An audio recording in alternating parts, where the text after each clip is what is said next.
bem-vindos a mais um programa Diversidades. Trazemos o Diversidades para vocês através da RDK, com o patrocínio da Fruteira do Centro de Arroio no Meio.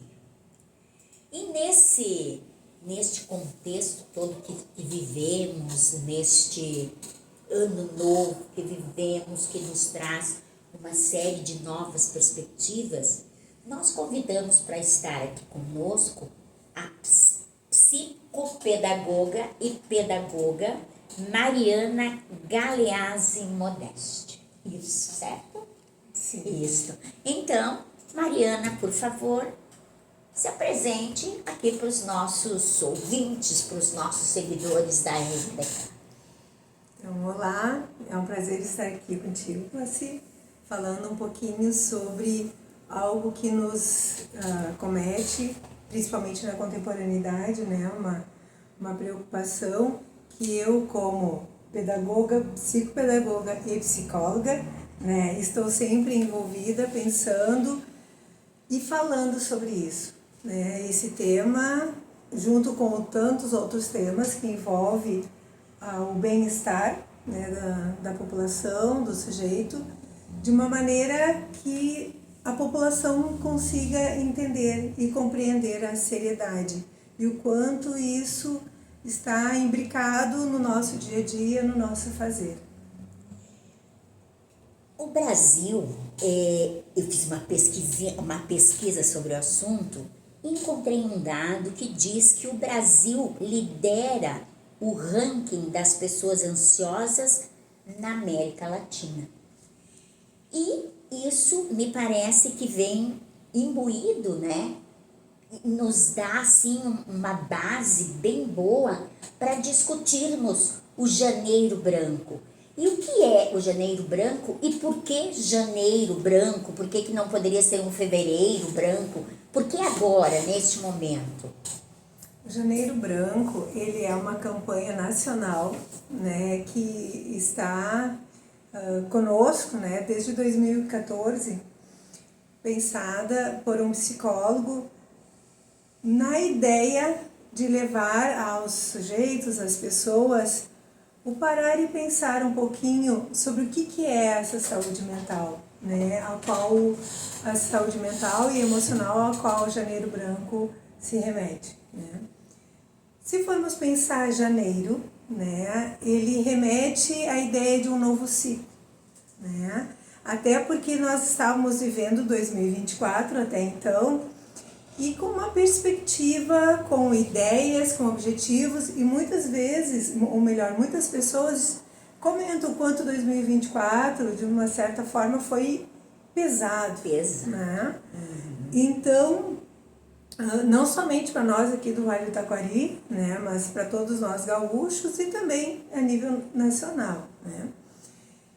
E janeiro remete a essa ideia de um recomeço, né, de um recomeço, mas podemos pensar também de uma ideia que esse recomeço lhe traz consigo toda a nossa caminhada, todo o nosso fazer, não somente do ano passado, mas sim dos outros anos da nossa vida, né? E que faz parte da nossa história, que faz parte do nosso dia a dia. Mas a ideia do janeiro diz sim de um recomeço, da ideia, né, de traçar objetivos, de pensar em novas perspectivas. Então, por que também não parar e pensar também na ideia da nossa saúde mental?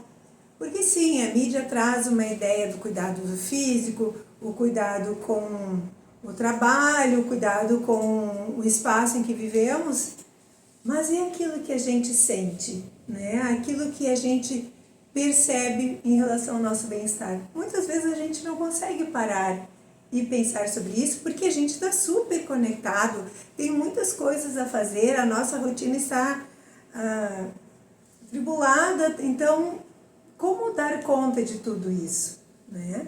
Então, esse momento, o janeiro, foi escolhido pensando nessa ideia de respirar e pensar sobre esse novo ciclo que está surgindo e o que a gente gostaria. Mas e a ideia do branco?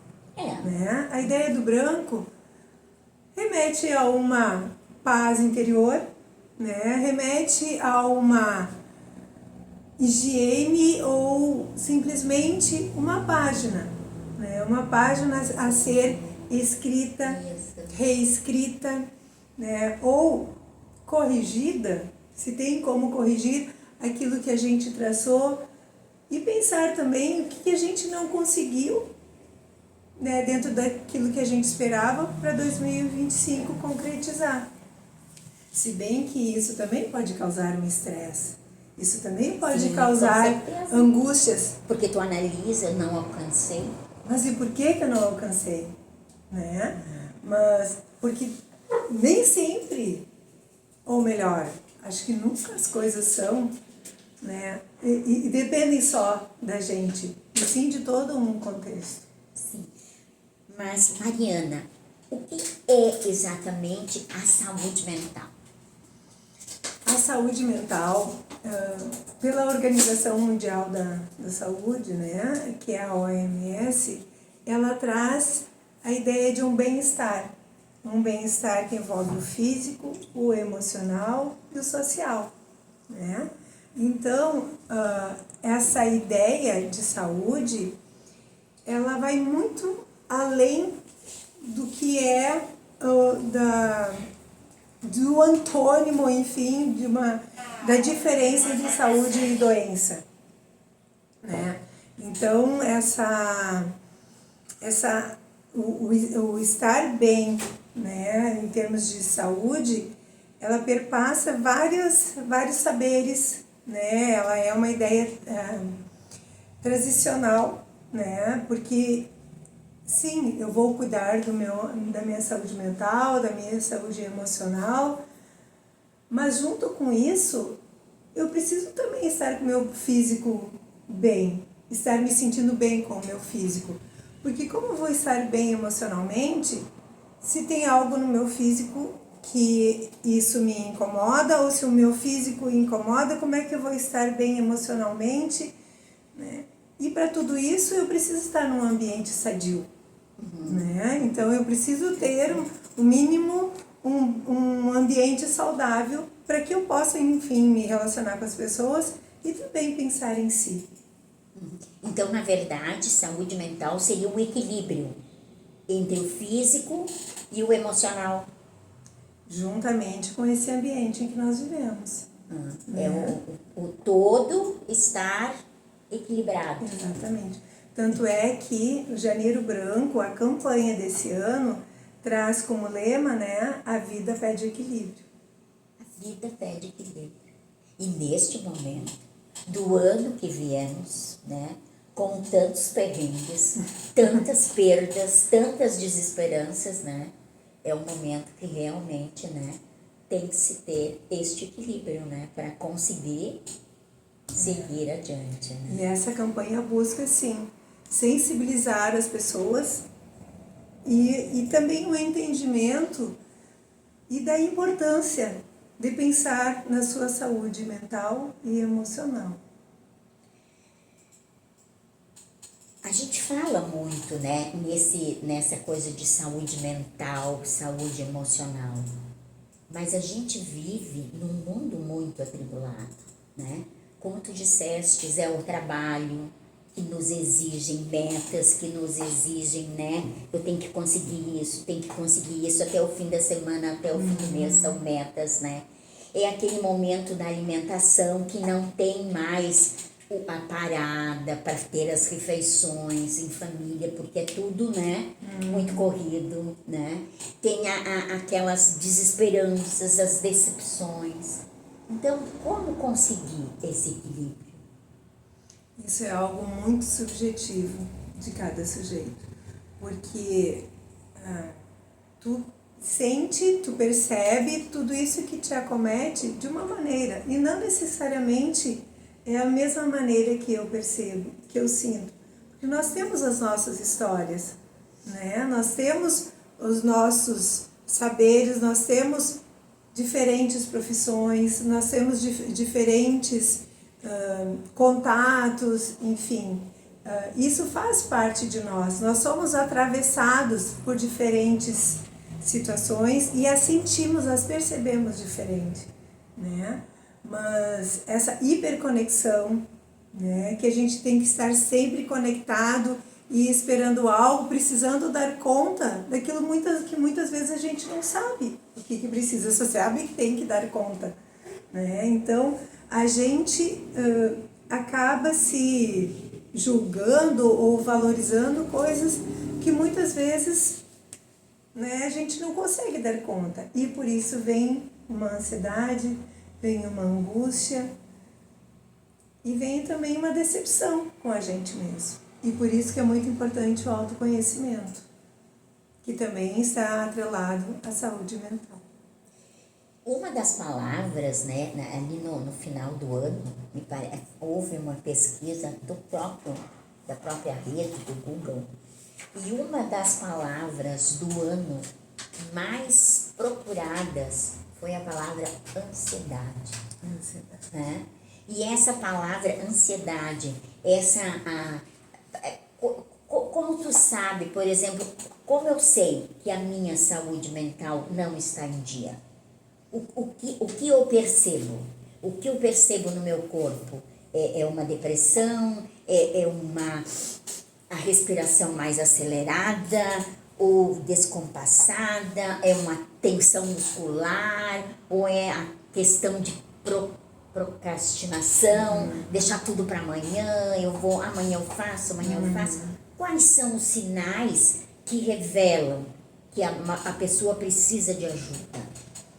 Daí nós estamos pensando nos sintomas, né? Aquilo que eu sinto, mas que vem de algo, né, que foge do meu controle, podemos dizer assim, né? E esses sintomas que muitas vezes eles aparecem no nosso físico, né? Pode ser muitas vezes uma falta de ar, como tu disseste, né? Ou uma aceleração, né? Da própria respiração. Pode também a gente sentir um desconforto, andar cabisbaixo, sem perspectiva. Isso muitas vezes a gente não se percebe assim.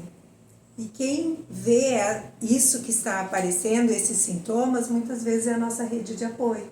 Né? A rede de apoio que estão... Exatamente. A família, os amigos, o próprio trabalho, né? Porque às vezes a gente acaba não conseguindo também dar conta da nossa função, né? Da nossa profissão. Então isso é muito subjetivo de cada um. Mas o importante nesse sentido é a gente se perceber, né, antes desses sintomas aflorarem dessa maneira, né, que daí já vem de um estresse, de uma angústia, de uma ansiedade, de uma fobia, né, e que sim, daí requer todo um cuidado mais, por vezes, medicamentoso, né, do que um autoconhecimento que nos leva a se perceber que nós estamos precisando evitar, né? E como evitar a ter esses sintomas? Né? Como evitar? Como evitar? Boa pergunta. Eu acho que o ponto mais forte assim, que a gente pode pensar é pensar, né, de como chegar nessa rede de apoio, né, e que muitas vezes requer um profissional que nos dê esse suporte. Então, no próximo bloco, voltamos para falar um pouquinho mais sobre essa rede de apoio que está ao nosso redor, e que também tem que funcionar, tem que estar com os radares ligados para perceber essas mudanças. Voltamos em seguida com o apoio da Fruteira de Cera.